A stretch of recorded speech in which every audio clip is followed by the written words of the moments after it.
kayo? Sinong masaya? Taas ang kamay! Sinong maganda? Taas ang kamay!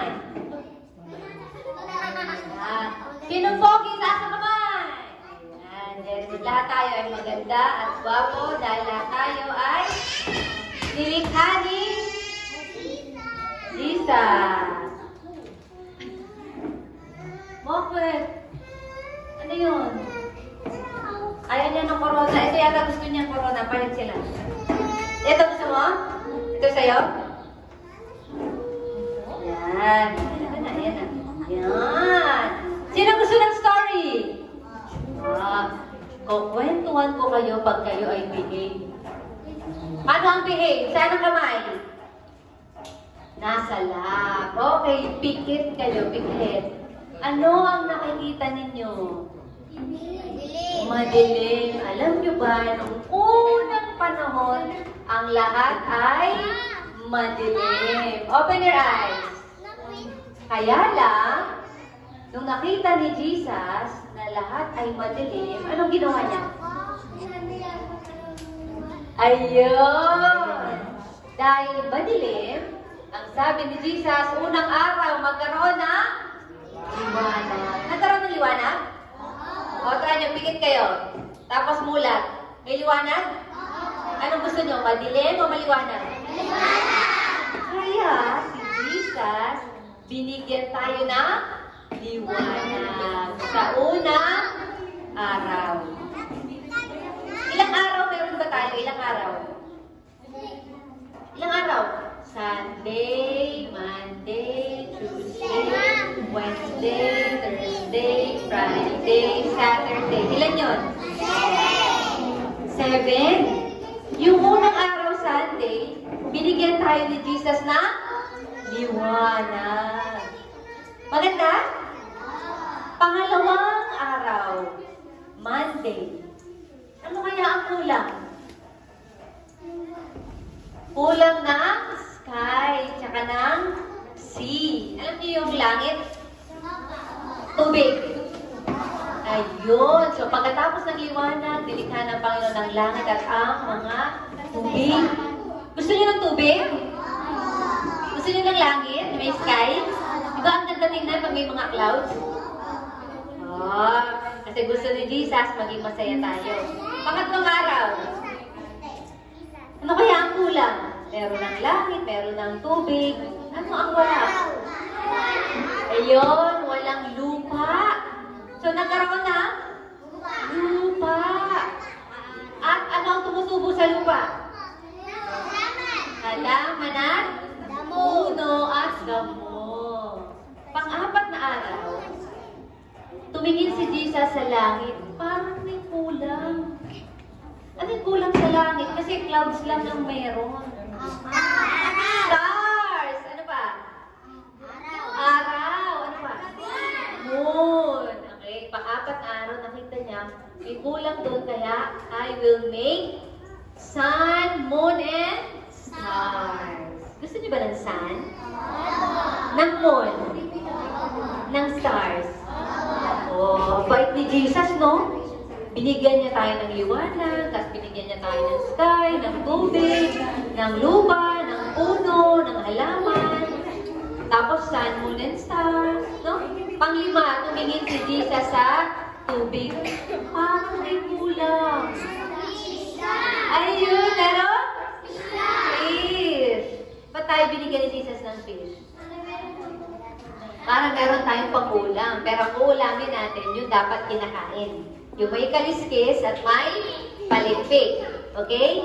Yun lang ang pwede nyo kainin. Pag walang kaliskis, walang palikpik, madumi yun. Huwag nyo kakainin yun. Okay? Yan. Tapos tumingin si Jesus sa himpapawid. Parang may kulang.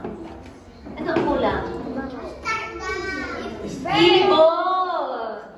May starfish na tayo sa tubig.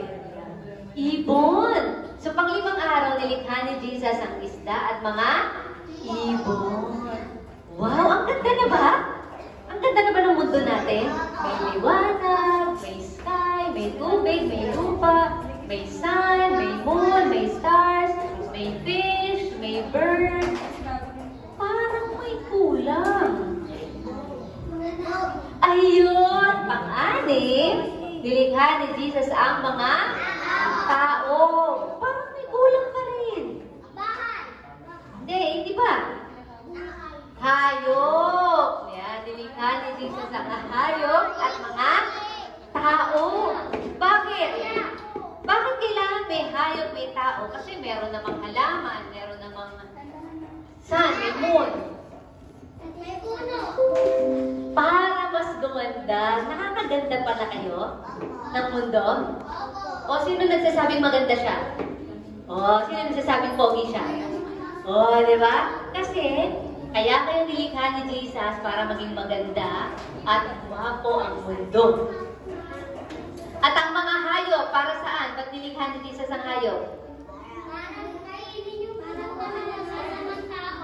Para kainin ng masasamang tao. Kaya kayo masasama. Kakain kayo ng hayop. Nilikha ni Jesus ang mga hayop para merong friends ang tao. Diba? At pwede rin kainin. Ano yung pwedeng kainin na hayop? Yung baa. Tama siya, alam niya. Yung baang ang paa at ngumuya. Ano yun? Hindi pwede kainin ng baboy kasi hindi yun ngumuya. Madumi yun. Hindi pwede kainin ng kabayo. Hindi pwede ang aso. Hindi pwede ang busa. Ang isda pwede. Anong hayop ang pwede kainin? Baka, kalabaw, kambing. Baboy hindi. Kasi sabi, sa Leviticus 11:7 sa Bible, pag binasa niyo yung Bible, makikita niyo doon, hala, nandun pala yung bawal kainin. Hindi pala pagkain yung baboy, nasa Bible pala yun. Kaya lang pinapakain sa atin. Bakit madumi pala yun? Madumi yun. Anong kinakain ng baboy? Putik. Putik. Ano pa? Dugo. Kumakain yun ng mga maduduming pagkain. Plema. Ay, ano pa? Di ba kanin baboy? Ano yung mga kanin baboy? Pinagalo-halo? Kumakain ng sipon? Baboy. Kaya iingatan natin ang ating katawan. Pag pinasukan natin ng madumi, tayo ay magkakasakit o hindi? Magkakasakit. Mahal tayo ni Jesus. Kaya niya nilikha una liwanag para meron tayong ilaw, di ba? Nilikha niya yung sky para meron tayong malanghap na hangin. Nilikha niya yung tubig para meron tayong mainom. Nilikha niya yung lupa, yung mga halaman para meron tayong pagkain. May gulay, may prutas, di ba? Tapos nilikha ni Jesus ang isda para meron din kayong pagkain isda. Pero yung may kaliskis at may palipik, di ba? Tapos nilikha ni Jesus ang hayop para meron din kayong kainin. Tapos yung iba, friend din nyo. Friend nyo yung aso, di ba? At ang pang-pito, nilikha ni Jesus, pang-pitong araw. Ang galing! Very ito, personal to. Ayan. Pang-pito ay nagpahinga si Jesus. Anong araw yun? Anong araw nagpahinga si Jesus? Hindi na siya naglikha. Ano yung pang-pito? Sunday, Monday, Tuesday, Wednesday, Thursday, Friday, Saturday, Sabado. Kaya pala Sabado, nagsisimba sila ate at kuya dito.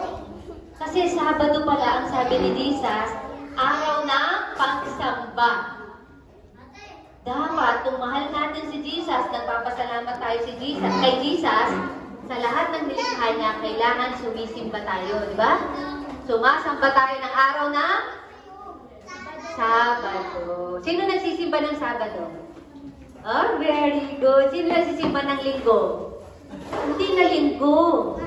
Sabado dito, di ba? Sabado. Pero araw-araw ay lagi tayong mag-worship sa Panginoon kasi papasalamatan natin siya. Sino nagpapasalamat kay Jesus? Meron tayong ilaw. Yan. Papasalamat kay Jesus, meron tayong sky, meron tayong hangin, meron tayong tubig. Sino nagpapasalamat? Meron tayong lupa at halaman. Yan. Sino nagpapasalamat kay Jesus? Meron tayong sun, moon, and stars. Yan. Sino nagpapasalamat kay Jesus? Meron tayong fish at birds. Ibon pala, no? Ibon. Anong kakainin nating ibon? Nasa Bible din yun. Babasahin niyo yun, ha? Okay? At nilikha ni Jesus ang mga hayop. Sino may pet sa bahay? Naaalagaan ng mga hayop. At nilikha ni Jesus, ikaw. Ikaw. Nilikha ka ni Jesus.